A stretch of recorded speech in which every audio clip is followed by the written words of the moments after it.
All right, we are doing our seed starting. So here's my gear. I've got gloves, seed starting trays, a base for when I get all the soil wet, place to put them, and a box for the soil. And then there is my seed set. Easy open, pull, narrow tape.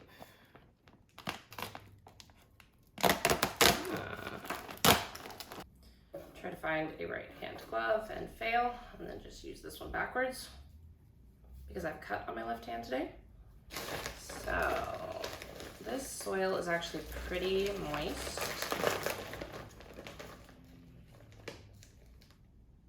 Man, I think just a little bit of water.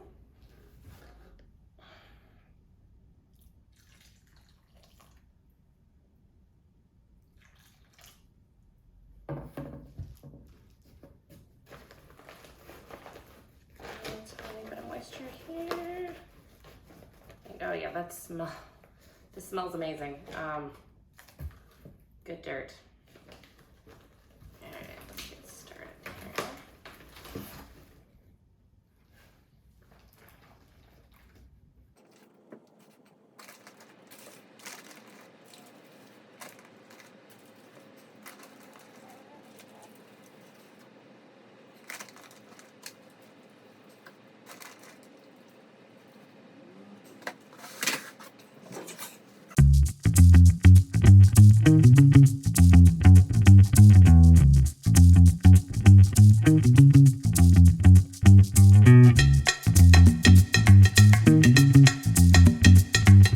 Here I am filling the top tray, and I have set up the bottom tray underneath to catch the dirt that falls through.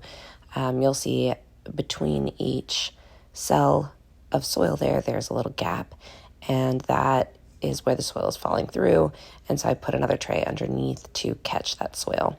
This always takes a lot longer than you think it's going to take, but the real key to the process, at least from what I've read and also from my past experience, is to use good soil here. That bag over there is Vermont compost. I found it on Amazon. It was recommended by Becky over at Acre Homestead because I have had such poor results before when I have used not quality compost to plant my seeds. So it just wasn't worth it to me. This year, I wanted to try really good compost and see what difference that it makes.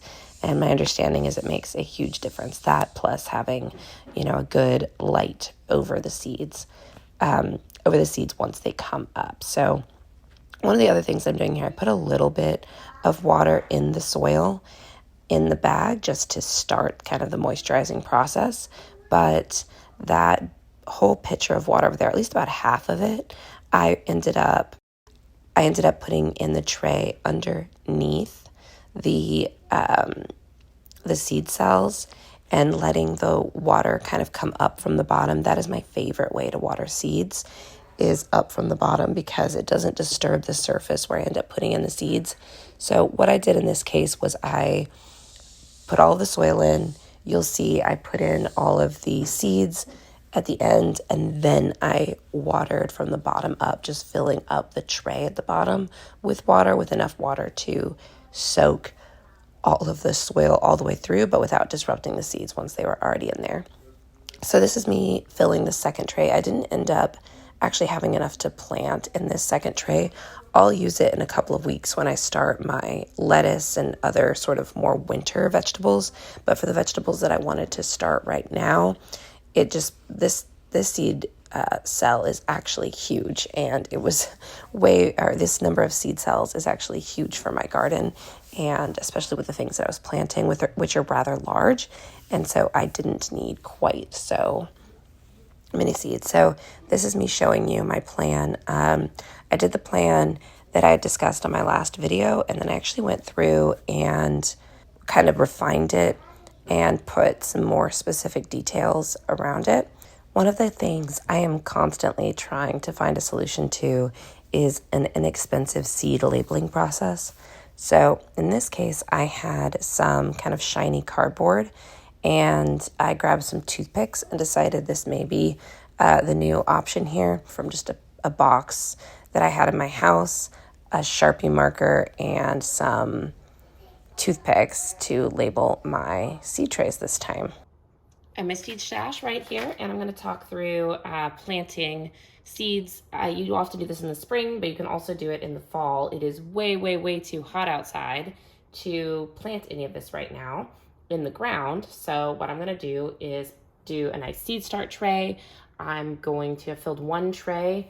I've actually filled 2 trays with dirt, but I ended up only needing one of them. I'll save the other one for later, just keep it watered. And I'm going to, first I went through and I figured out how many of each plant that I want. And if I wanted 1 or 2, I'm planting 3. If I wanted 3, I'm planting 6. That's just to be safe. Lots of extras is always a good choice. This compost is Vermont compost. I bought it on Amazon. I'll put the link down below. And I am going to plant all kinds of things. Starting over here, I'm going to plant Armenian cucumbers, little potato cucumbers, or not Armenian, Edmondson cucumbers. They're white cucumbers. I've never grown them. I've also never done cucumbers in the fall, so I'm really excited to try this. Little potato cucumber. This guy was great. I've done it in the spring. I haven't done it in the fall before, so I'm excited to try it. The next item is this red Russian kale. I've really liked kale in the past. I haven't really tried this variety before. I just got some from the store last year. Really excited to do my own seed starts and try this one out. Brussels sprouts. So I have 2 different bags of Brussels sprouts here. I'm going to do a test to make sure these seeds are still good. I'm going to do the Baker Creek ones first. I think they expire this year. And then I'm going to do a few of the Long Island Improved. Those expire in 2025. If I get all 6 plants going, I'm actually probably going to plant all 6 because I really like Brussels sprouts and I've had a hard time getting a large number of them before. So hopefully this fall is the time that I get them. The next item on the list is Genoese basil. I have a couple of seeds still in this packet, but I'm going to be planting my saved seeds. So I'm going to plant a whole bunch to make sure that I get some. I also have this basil that doesn't bolt in heat. I'm pretty sure this is cardinal basil. This is the one that has done so well this summer. So I'm going to plant some of this as well. It also tastes great. The next thing, so that's basil that doesn't bolt. As a matter of fact, I might move this around and do some more of the Baker Creek Brussels sprouts and then Brussels sprouts here, just because I really do want to make sure I get some Brussels sprouts, and I'm lesser sure of these seeds. So I'm going to plant a whole bunch of them, probably this whole packet. There's easily 50 seeds inside. All right, so next right here is going to be my spaghetti squash. This one I'm going to plant in a bed that it can easily kind of go over the edges. In fact, I'll probably plant it in my sweet potato bed. I'm about to pull those guys out, and as soon as I pull them out, I will amend the bed and put these guys in. The next thing I'm going to plant, because I absolutely love these, is this scallop blend patty pan squash. I'm probably just going to plant, I'm going to do 3 here, and then I am likely going to also plant a few in the ground just to see if they come up and how they do. But I'm going to wait until it is a little bit cooler before I plant these. So a lot of seed packets will say things like, you know, sow after last chance of frost, but that doesn't mean in a long season place like Texas that you can't plant them in the fall. Next on my list is parsley. I don't use a ton of parsley, but I always like to have it around. This is the seeds that I saved from last year. I've had trouble getting parsley seeds to sprout in the past, so I'm going to plant a ton of these seeds and hope a few of them come up. The next thing is cauliflower. So this is just a variety from M.I. Gardner. Self-blanching, I've heard, is a good choice. This cauliflower is going to, last year I did have cauliflower. It grew pretty well here in the winter. The only problem with it was it did freeze in February. So I'm hoping if I plant it a little earlier this year that I will get a crop before our apparently usual February freeze. We shall see. The hard freeze. Bunching onions.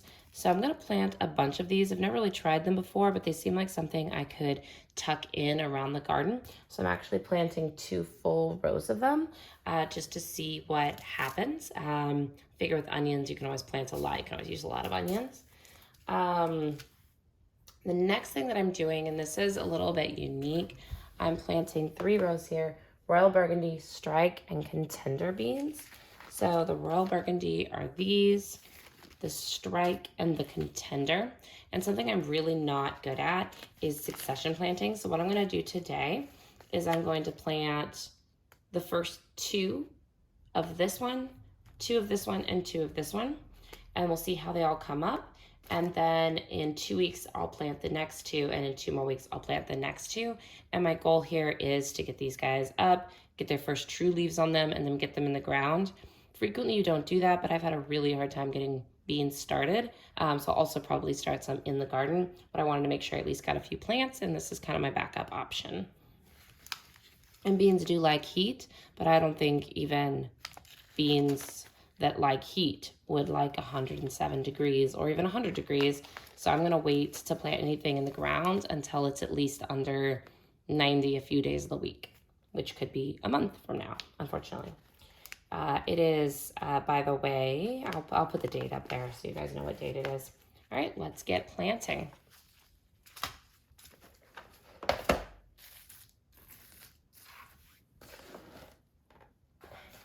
I'm gonna do here, just got a permanent marker. I'm just gonna make a little hole for any of the seeds. You can always look on the seed packet. General rule of thumb is you take the seed, you look at it, you look at the depth of the seed, and you plant double the depth. Let's see, so this one says plant 1 inch deep, yeah. So this looks like it's about a ½ an inch long, so you're planting it 1 inch deep. That's the general rules, you plant double. So I'm gonna plant 2 in each of these pods. Maybe 3. They put a lot of seeds in here, so it makes me think that that they don't germinate terribly well. I could be wrong. All right, so I'm gonna put 3 in each spot. So I'm making this hole about 1 inch deep.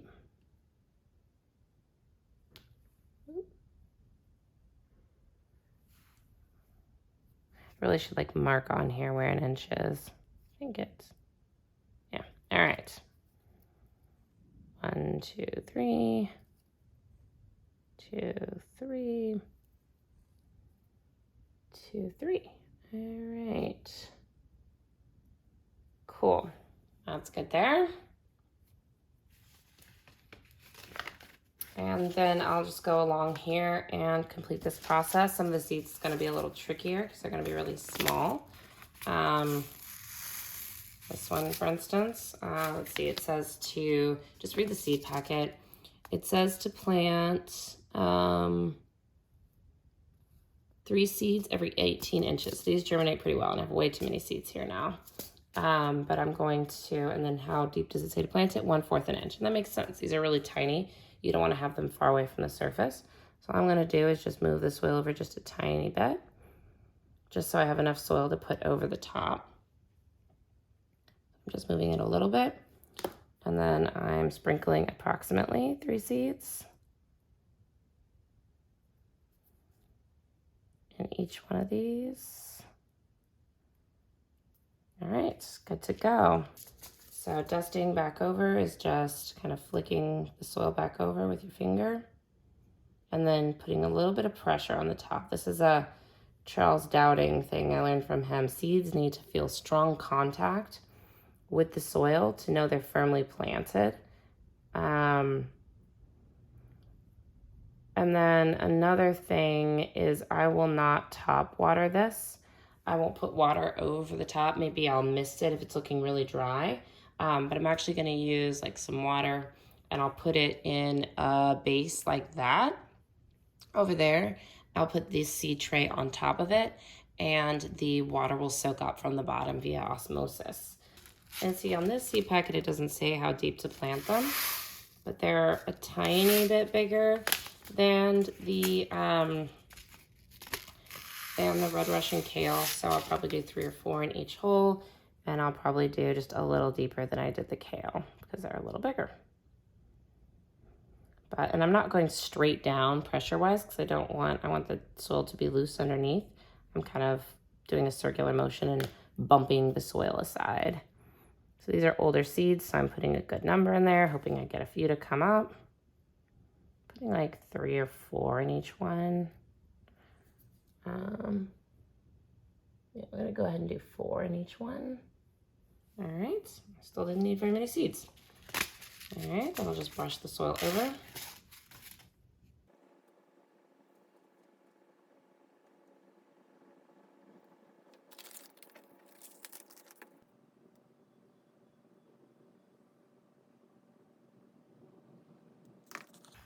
Yeah, these saved seeds look great.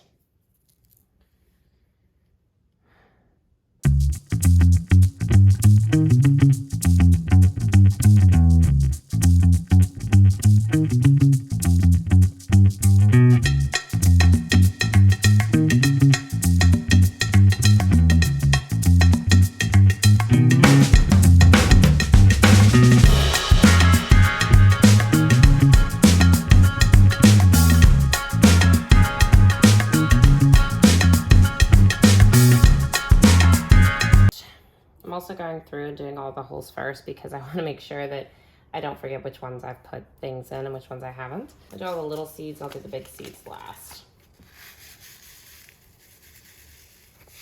My daughter's gonna get home from school soon, and I think it'd be fun to do it with her.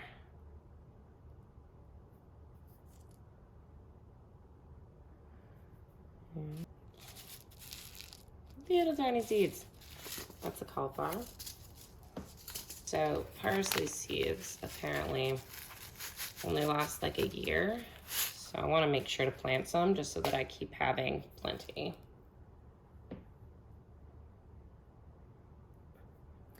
Actually, the main reason that I plant parsley is butterflies. Now I'm going to do bunching onions, and then probably going to let my kiddo plant the rest because they're not little bitty. So I'll be able to tell if she's planted one in a hole. Okay, so this says 1/4 inch. You don't actually even have to plant these or like thin them out. You can plant a whole bunch together. So I'm just gonna very liberally put seeds in here, and we'll see what happens. So I'm sprinkling the seeds for this one in particular, kind of the bunching onions kind of over the top, and doing a lot of it. And we'll just kind of see what happens. A lot of seeds over here. And I'm spreading them out a little bit so that if they all come up. It says you don't need to thin them, so there's no real reason to